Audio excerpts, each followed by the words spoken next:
Warahmatullahi wabarakatuh. Dulur, ketemu dengan saya Kironggo Warsyo di Rani Official. Di kesempatan pada siang hari ini, siang atau sore ya? Sore ya, sore udah hampir jam 3 ini. Kawan-kawan akan saya ajak melihat proses eh, pembuatan atau pengolahan tembakau. Oke kan kawan, nggih? Pertama nanti kita ajak gimana sih nanti suratnya, oke? Oke kawan, jadi setelah tembakau itu dipetik, nah ini hasilnya kawan-kawan. Nah, ini adalah hasilnya.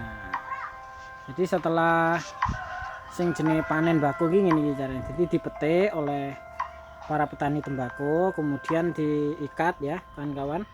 Nah, ini ada ikatnya itu dari kulit apa?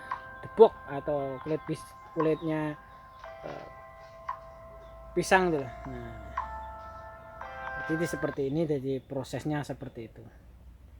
Nah, ini tujuannya agar supaya apa ya, tidak berantakan. Nah, akhirnya diproses seperti itu. Nah, ini adalah prosesnya seperti ini kawan-kawan. Jadi kalau panjenengan mungkin pengolahan bako itu bagaimana? Salah satunya ini sudah dipetik, ini namanya. Oke kawan, jadi setelah biasanya dari apa ya? Setelah tembakau itu tadi diikat, hampir petian. Nah, kemudian tahap kedua nih kawan-kawan, dirajang. Nah, jadi setelah dipetik, kemudian ada mesin ya untuk merajang. Ini namanya dirajang. Nah, seperti ini.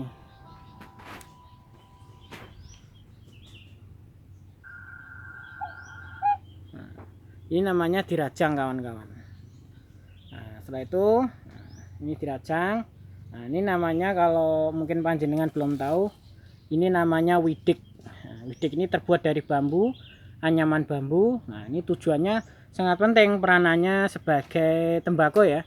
Ini untuk ini menampung bako seperti ini. Nah, kemudian ini kenapa kok nggak rata, nggak istilahnya nggak menutup sempurna, ini hanya diberi lubang. Ini tujuannya untuk pernafasan agar tidak membusuk. Jadi widiknya atau tempat ini diberi lubang seperti ini, jadi nggak rengket ya. Ini kan kawan. Nah, setelah dirajang kemudian nah ini namanya dijemur. Ini kalau dalam bahasa itu difermentasikan. Nah, difermentasikan, dijemur ya. Setelah itu nanti akan menghadapi yang namanya penjemuran kawan-kawan. Nah, setelah itu nanti akan namanya itu difermentasikan kawan-kawan. Ayo kita melihat jauh lebih dekat ya. Nah, ya. Jadi setelah dipetik, kemudian dirajang, kemudian diletakkan di widik. Nah, ini adalah namanya tempat peletaan dari widik tersebut. Nah, kenapa kok ditaruhkan di atas seperti ini? Nah, di kanan kirinya ada seperti ini. Mungkin nanti widiknya itu ditaruh di atas ini tujuannya agar aman. Rajangan bakonya, sayatan bakonya itu tadi tidak rusak atau kena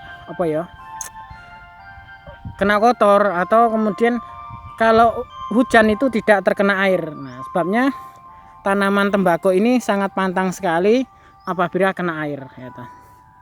Dia tidak boleh kena air karena nanti akan mengganggu produksi atau mengurangi nilai jual dari tembakau tersebut.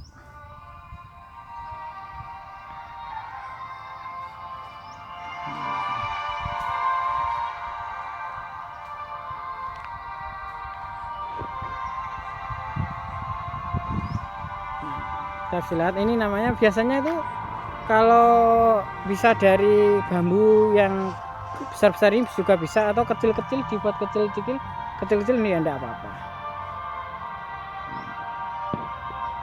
Kemudian memang apa ya, mbako ini sangat rentang dengan air, jadi ini tidak baik, terlalu banyak air juga tidak baik, kekurangan air juga bisa mati. Jadi memang harus di dalam penanaman sebuah tembakau ini, nah, kawan-kawan nanti akan saya ajak ya, bagaimana sih sebenarnya tanaman mbako itu bagaimana.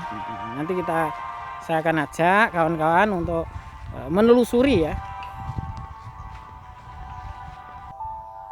Oke kawan, di depan saya ini sudah ada tanaman tembakau. Nah kawan-kawan, mari kita lihat sih bagaimana biasanya cara pemetian. Oke. Nah kawan-kawan, jadi panjenengan mungkin belum tahu, inilah proses namanya pemetian mbako. Ini berarti kalau kita lihat 1, 2, 3 dari bawah ya, tuh 2, 3, 4, 5 ini sudah dipanen kawan-kawan ya. Ini sudah dipanen. Jadi kalau melihat kemarin ya, cuaca hujan yang di Sukorame apa ya, 2 hari atau 3 hari itu diguyur hujan. Nah ini termasuk apa ya, termasuk cukup baik, berarti ini tahan cuaca. Kalau biasanya itu kalau terkena hujan ini akan ngelinteng kawan, layu. Nah jadi mbako itu kalau sudah layu, mohon maaf ya, seperti sudah sangat layu itu sudah katanya itu tidak bisa lagi digunakan. Tapi kalau melihat ini di depan saya ini, kelihatannya ini masih bagus, ini masih ada harapan untuk dipetik kembali sehingga bisa berproduksi. Tapi kalau kita lihat yang layu itu memang mungkin sudah tidak ada harapan lagi. Ayo kita lihat yuk, jalan-jalan. Ini nanti juga akan banyak sekali pohonan tembakau. Nah ini kita bisa lihat juga kawan-kawan. Nah ini masih bagus, ini pohonnya, ini berarti sudah pernah dipetik 1 kali. Biasanya nanti dipetik itu sampai habis, sampai sini kawan-kawan. Oke, nanti kawan akan saya ajak berbincang-bincang pada salah satu warga yang mungkin tahu banyak ya tentang tanaman mbako. Nah kalau ini Bapak Pak Di ini ya, Pak Di ini dia petani kangkung guys. Pak De, lek mbako ini lek saya ngono kuwi saya kena ditanduri, saya kena dipetekne ora Pak De lek kuwi. Tapi lek sing ngalum ngono guys gak kena Pak De. Campur dirajangan. Oh, sama rajangan. Oh, jadi katanya Bapak tadi kalau yang layu itu biasanya buat apa, Pak?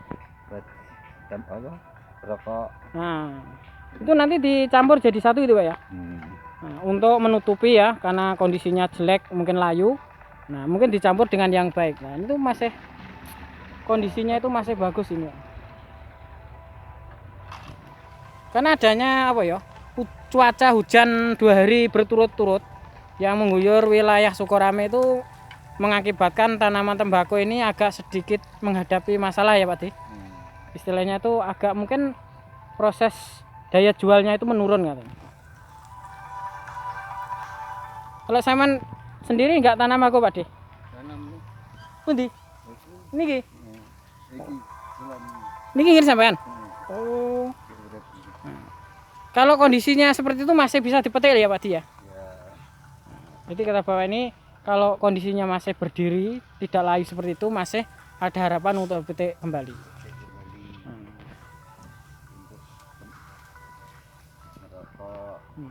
Buat rokok ya Pak ya. Memang Bapak petani untuk menyiasati kerugian. Nah ini Bapak Tani juga beralih profesi sebagai petani kangkung. Nah ini kawan-kawan. Kalau Anda mungkin pengen tahu informasi tentang cara bagaimana pembibitan kangkung.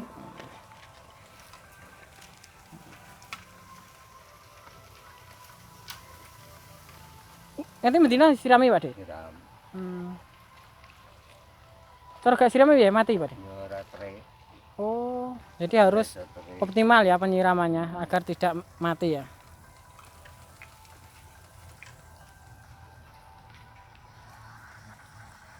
Oke kan, cukup sekian dulu review kita tentang tembakau dan informasi sedikit tadi ketemu dengan Bapak Sinten Pak Di?